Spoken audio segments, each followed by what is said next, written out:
Today we have a very special guest, Khalil Dillard, also known as KD, and he's in real estate in the Central Valley of California market.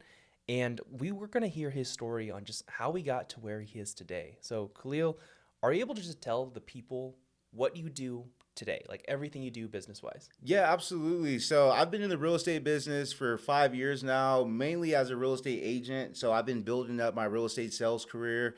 But at the same time, I'm also a serial entrepreneur. I've started a few businesses and sold a few alongside my brother. And right now we're invested together into a vending machine business that we're planning on continuing to scale. We have about 12 different locations and about 50 different machines throughout Modesto through, I believe, Merced, that area there. So we have an area that we're working with. But overall, we're just sales professionals, young guys. We just turned 26, just trying to make it happen. We're originally from Modesto, California. Have like a pretty big family, pretty small family. Got two brothers, one sister, and a nephew. So it's a little bit about my background. We grew up with very young parents. So my mom was 13 when she had my brother and I. So it's just always in my entrepreneurial journey, figuring out how to solve problems so we can continue to move forward, in our lives and provide for ourselves and our families. Yeah. I'm curious. So you do the vending machines now, but what was your first step into entrepreneurship? Like, what was the first thing you did ever? My first step into entrepreneurship was probably sixth grade camp. Actually, the earliest memory that I have as an entrepreneur is, like I said, we had a young family. We grew up very poor, so we couldn't afford to go to things like sixth grade camp, and so they used to give kids beef jerky sticks to sell to go to sixth grade camp. And I'm like, I didn't want to go anyway, so let me see if I can get everyone's beef jerky and sell these around the neighborhood, sell them at school. So I'm pretty sure that was my first step into like sales, selling candy to kids at school. I ended up buying like a PlayStation, maybe a pair of cleats for football. But that was my first step into entrepreneurship. But I've always been around sales oriented people.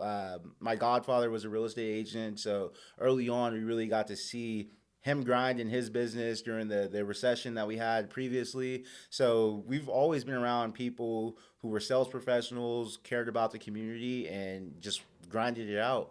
Wow. So it started young for you, man. Very young. Everyone around me was always making things happen.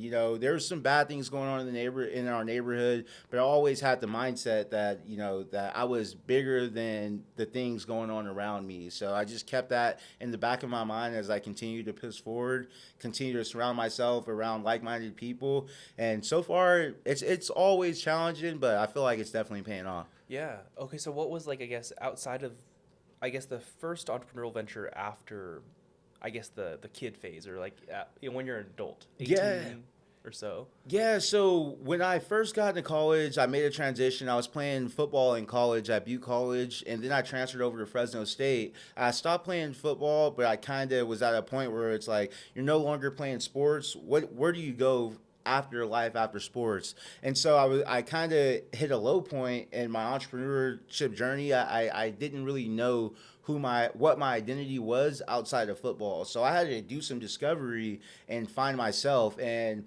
people around me were like, you come from a real estate family, just get your real estate license. So it took me actually 2 years to get my real estate license. I was around 21, but people kept telling me when I was younger, just get your license, always have it, learn skills.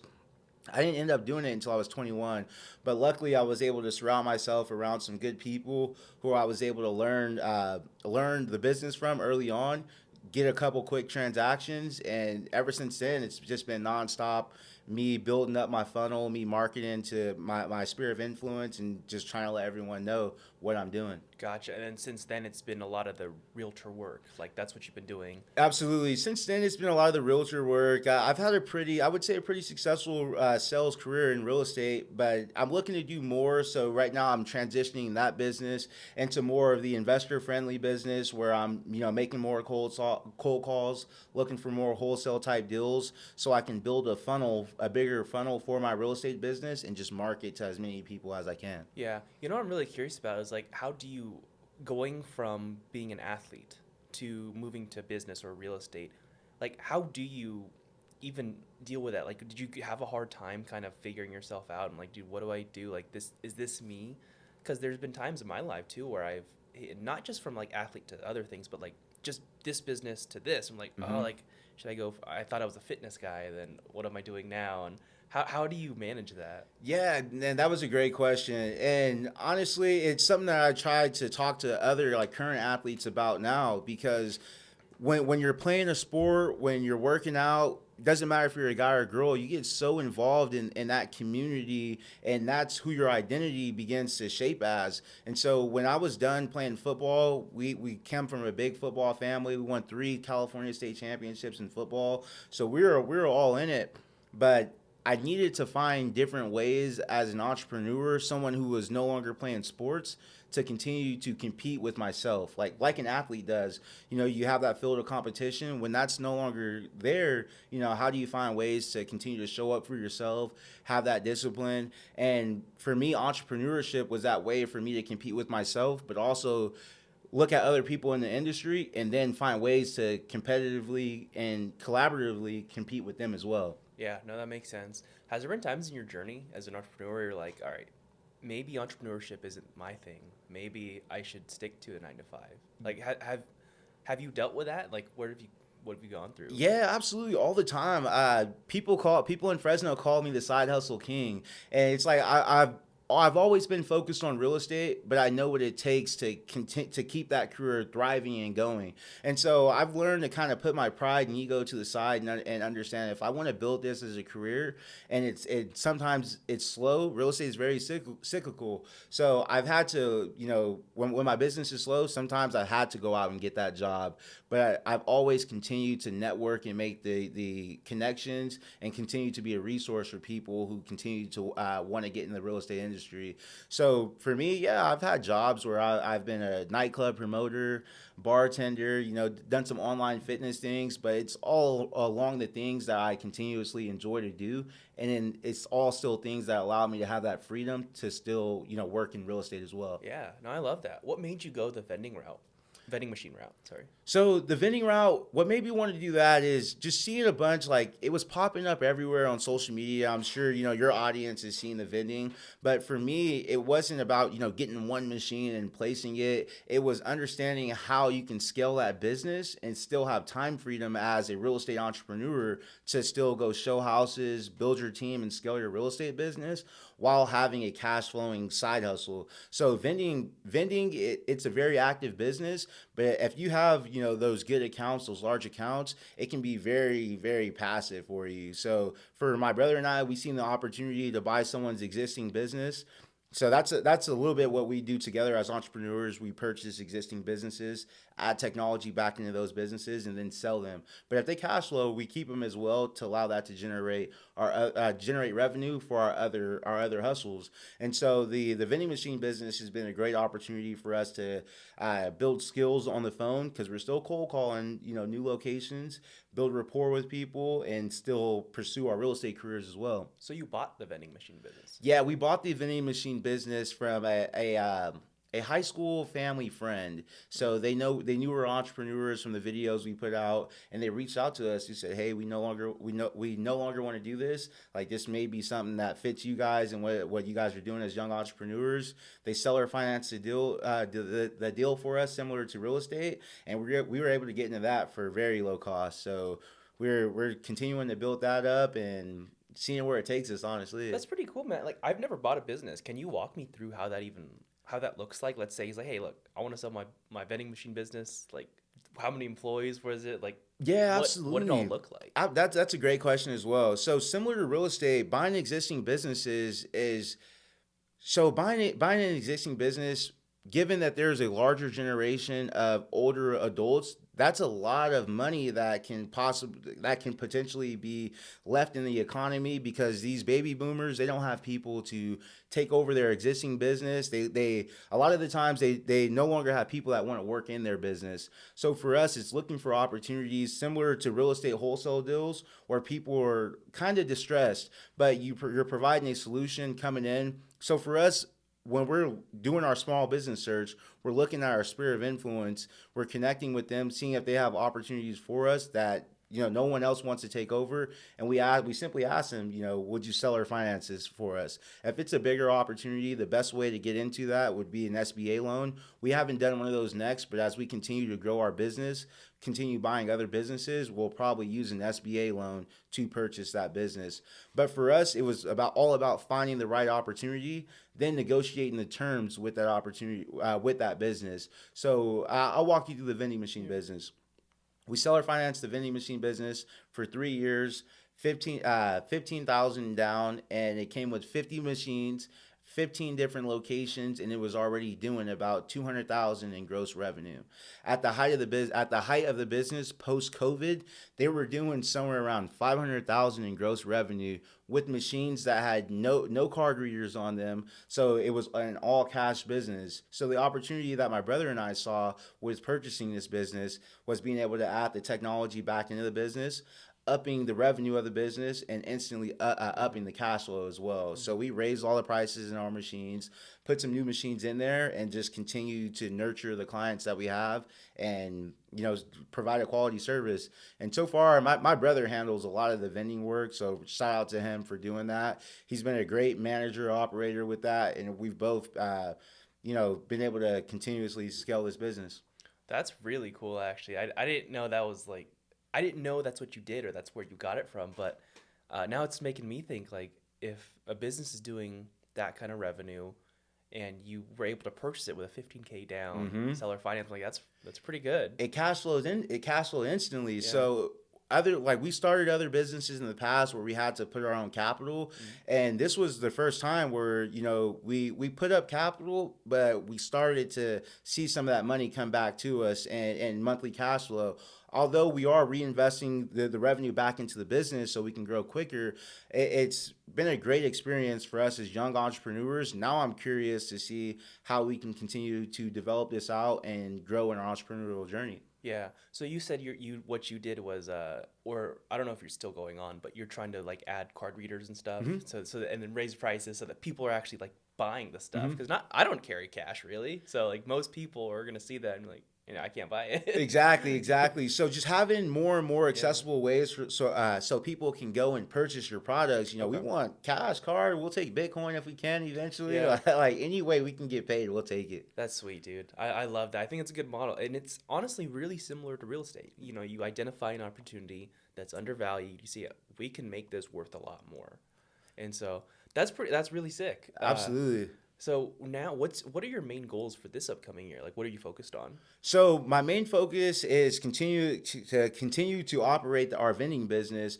but my main focus is I have a big push on my real estate business. I'm not where I want to be in my real estate business. I've been in the business for 5 years, so I'm just looking for more active ways as an entrepreneur to show up in my business. And so I've been reaching out to people in my network in Fresno, guys like Ray Meyer, Darren and Cam Wade, Jason Pritchard, and I reach out to them because they're great resources and they give me good advice. And so I'm really looking forward to building my real estate business, doing a few wholesale deals, but learning the active skills that it takes to continue to show up in your business so I can, continue to build that. So I'm hoping to I want to do 5 wholesale real estate deals this year. I just started all my calling last week, so I got big goals, but teaching myself how to show up in that business a little bit more so I can, build on some consistency. And then I have my podcast as well. We're building that. It's a grind. It's a slow grind, but as long as I can provide value to my audience, to the people who support me, that's all I really care about. Yeah, no, I've really enjoyed the podcast. You just talk to cool people all the time. Like even Dean Rogers was here just last couple weeks ago. So funny. Like just people are coming, and it's a cool chance to just connect with really nice people, because what I find most often, we invite someone, hey, let's go to coffee or something. They're like, why do I don't want to go to coffee? Or it's like, be on my podcast. And it's like, oh, okay, I'm there. Yeah, absolutely. And you mentioned Dean Rogers, and we have so many people in our network or just when you collaborate on social media, guys and women that really care about the success of entrepreneurs. And I talk to Dean all the time. Like I see he's doing something great, or maybe I have a small question and I just, shoot it, ask him. So I bring this up because I feel like a lot of the times young entrepreneurs don't really know how to connect with their resources, and it can become a lot. And I know for me, quarter one was a tough quarter for me mentally, but I knew that if I wanted to progress and move forward, that I would have to tap into my resources. So I was been reaching out to guys in my real estate network, reach out to you so we can have this conversation on your podcast, and it's a way for us to both learn from each other and collaborate. And so I encourage other entrepreneurs to continue to reach out to their resources as well. Yeah. I'm curious, man. I should have prefaced this before the podcast, but entrepreneurship and your journey, it sounds like it's been great for you. Like you're doing good. But entrepreneurship isn't always like that. There's a lot of downs. There's a lot of ups, a lot of downs. Now, I don't know how vulnerable you're willing to get, but is there a certain point in time that you can remember in your journey that you're like, this was a hard time, and it was like yep, I'm either stopping entrepreneurship or going 9 to 5. Like, can you identify something like that and tell a story about that? Absolutely. I sold my business. I sold my other business in December. I made a good chunk of change, but I already knew that I had a plan for that money. And so the money that I received, I invested in another business with my brother, and we're growing that. But that when you receive that large chunk of money and then it automatically has to move. For me, since I grew up very poor, I have an attachment to money, and so it wasn't like I knew I wouldn't make it again or I would make it again, but I just didn't want to let it go. And so mentally, when I did let it go, it gave me a feeling of, will this work? And in order to combat that feeling, that's a feeling that I always have. But in order to combat that feeling, I really have a strong why. Having the upbringing that I did have, having younger siblings, a young parent, it just always made me put my family first. So every time that I want to give up or when things get hard, because entrepreneurship, new challenges come up every day. I really try to stay mentally grounded in the gym around good people who only lift me up. And when I do get down, I have a really good understanding that it's not always going to be like this. I have great resources to tap into. We all do if we can really settle down and look for them. But for me, I think every day is a challenge for me because I understand where I come from and I understand that I don't want to go back there. So I'm constantly pushing myself to work harder. And when things don't go my way, sometimes I do get down, but I always know that I have to get back up. And that can be challenging as a man to carry so much weight. But if I think about it all the time, if I don't, who in my family would? And that's enough for me to continue to wake up and continue to carry it. And at times, it's a lot, man. It is a lot. But I have strong faith. I have, a very supportive brother who we're twins. So I have a shared experience with someone else, what a lot of people don't have. And I'm so grateful for that shared experience with someone. It's made life a lot easier, definitely. I love that, man. I mean, it sounds like you just have a really large amount of faith in yourself, which is, I think, what most entrepreneurs need to have. It's that, and you keep mentioning the word resource, like people, resources. Yeah, and absolutely. I think that's pretty huge too. I don't know if you even realize, but like most people, most new entrepreneurs, they're unwilling to reach out for help, especially if they're struggling. It's hard. You have to get vulnerable, but that's what makes the difference, I think. Absolutely. I reach out to so many people just because I want people to connect with me on my journey.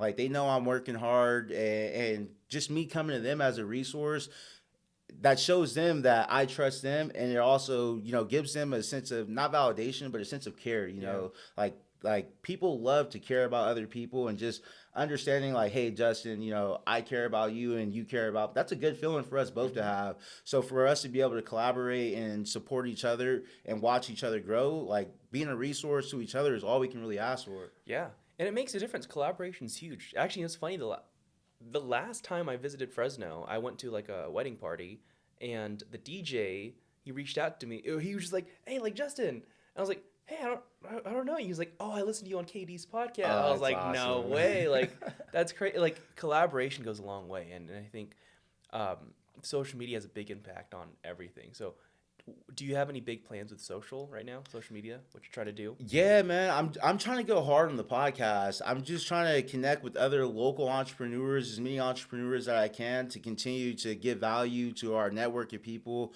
people all over California, people in the Central Valley. I really care about our community, and I love to showcase, other entrepreneurs who are trying hard. So with my podcast, I'm constantly looking for other entrepreneurs who are willing to share their story, their journey, be vulnerable, because a lot of the times on social media we see all the flash of it. Hmm. It's never been like that for me. At times it can get fun, but the reality of it is it takes a lot of hard work if you want to survive as an entrepreneur for years to come. Yeah, it's funny. Like I like how you mentioned that social media identifies all like the good stuff because I post a lot on social media and a lot of it is all the good Mhm. stuff.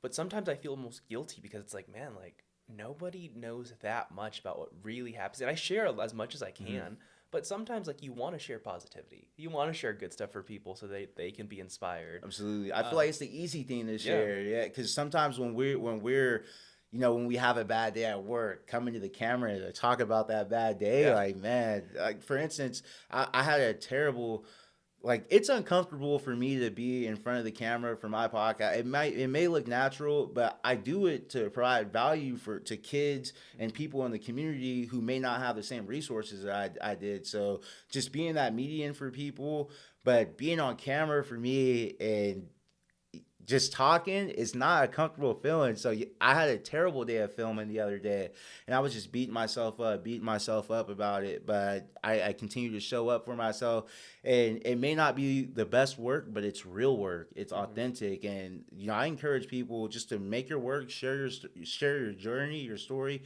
and just put it out there. Yeah, no, it's made a big difference for me at least posting on social media. But no, the camera stuff, it's just you're good at it already, man. It's just over time you just Mhm. get more comfortable, and that's really all it is. But yeah, with social, man, like if you're just sharing your journey, a lot can happen to you. So it's really cool just to hear how far you've come, man. Dude, and it's a blessing to come this far, because you're as an entrepreneur, you're dealing with family things, you're dealing with life, and then you're dealing with business. So I don't know if you know Dylan Miracle, Yeah. but I had a conversation with him this past week, and he brought up something. He said, he's learning how to be present, and I could understand and resonate with that so much because a lot of the times I'm working in my head, like even when I'm laying down or even when I'm on vacation, I'm always in work mode.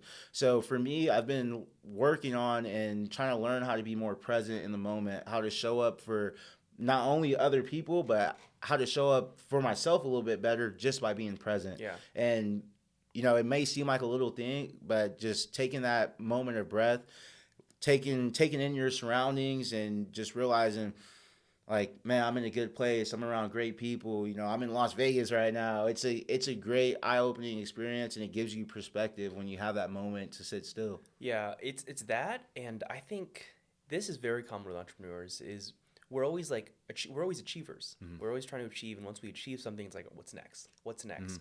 And it's not really till someone points it out, or for some reason you are very grateful for everything, and you just stop and pause. You're like, man, this is sweet, and like you're just enjoying life. Like I think we're all trying to push too hard sometimes. Absolutely. I had a moment.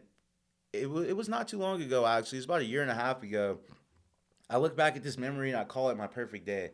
And I woke up in the morning. I went to the gym, worked out. On the way home from the gym, I had just closed an escrow, so I had the opportunity to stop at the title office to pick up my check. And I was just, as I was going through my perfect morning, and I didn't even realize it. When I got home to shower, I kind of after I was done, I kind of looked in the mirror with myself, took a deep breath, and just put into perspective the morning that I had.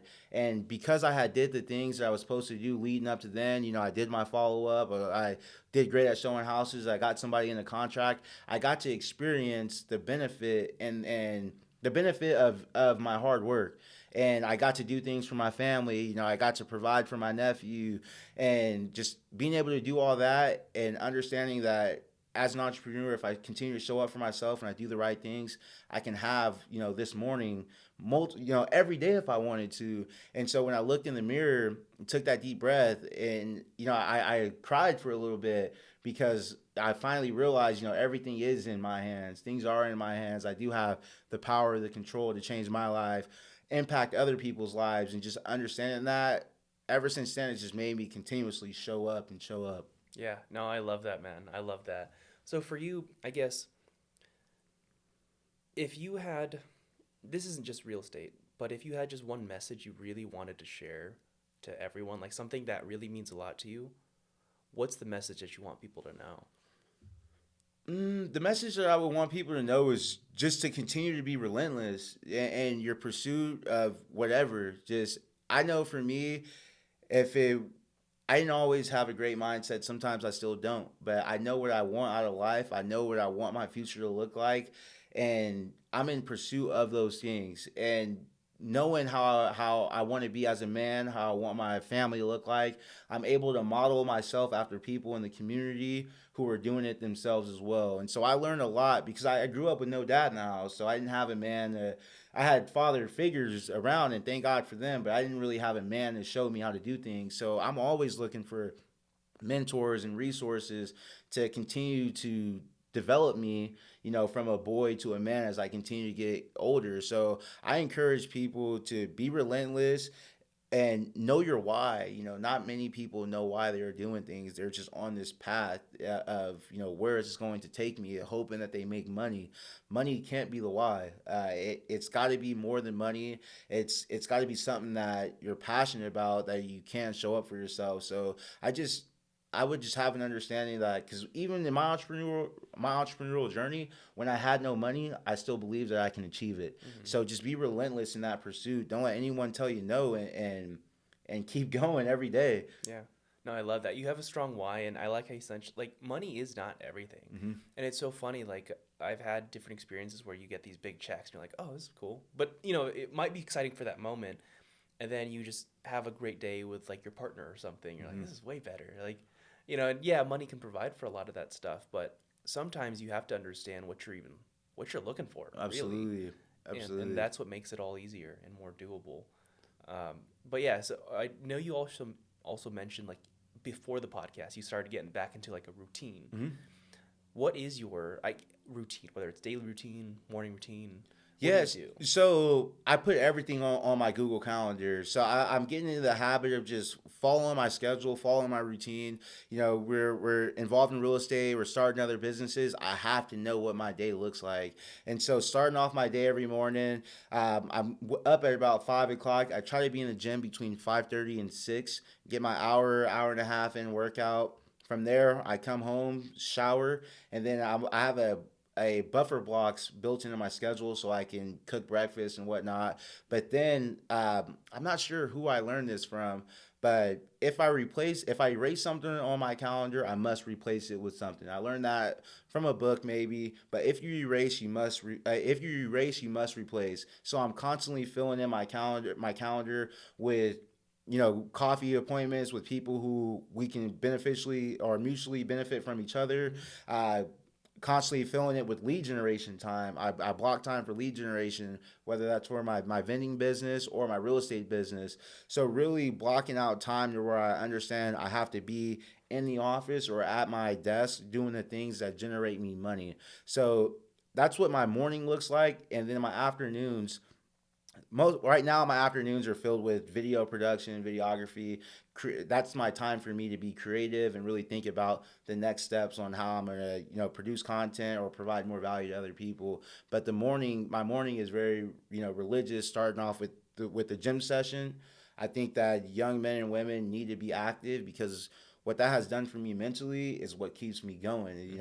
If you're mentally strong, if you're physically strong, it's going to help you be mentally strong, and I'm a firm believer in that. Yeah, no, I love that, man. It's that routine is everything, and it's not just the fitness. It's just like, I like how you said, I don't know where you got it from, but yeah, if you erase, you must replace. I like that because I'll show you my Google Calendar after this. Packed, it's detailed. It's not packed.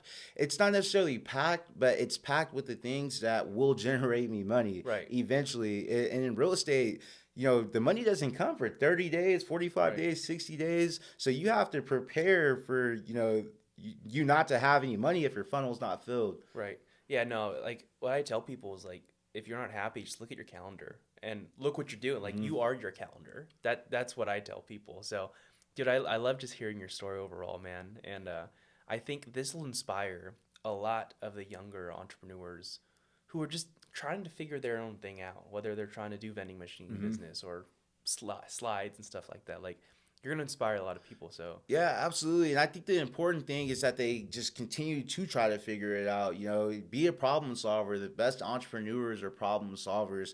So it's set out that time, carve out that time, understand that things are not going to be perfect. And when things aren't perfect, you can't have meltdowns. You can have those times where, like, for example, my neighbor sold his house with another agent, my next door neighbor. dang. So Yeah. that was a reality check for me, as a real estate professional. Did I do enough? Why didn't we have that conversation? And so it really checked my ego a little bit, and it made me understand, well, I'm not doing the things in my day to day. So why would anyone ask me to be of resource and value to them in an area where I'm not showing up? And so I really took that to heart, and now I'm showing up and really making an effort to put that out there. So you got to really have those reality checks, those gut checks where you ask yourself, am I doing enough? Can I be doing more? And that starts with your calendar. Yeah, no, I love that, man. So for the people listening, how can they help you? Whether they bring you deals in real estate or like, and where can they find you? Yeah, absolutely. For the people listening, the best way you can help me is just by following my journey. Honestly, I'm here to be a resource for others. So if you want to find me on Instagram, connect with me on Instagram, Facebook, Twitter at the Realtor KD. So exactly how it sounds, the Realtor KD. Check out the podcast. We're always looking for inspiring guests, entrepreneurs in the Central Valley. If you want to fly in, drive in, we'll be happy to have you as well. Yeah, no, dude, I appreciate you being on, man. It Yeah, means a lot. absolutely. Thank you, man. I Yeah, really appreciate that. yeah. And for the people listening, hope you guys enjoyed. Peace.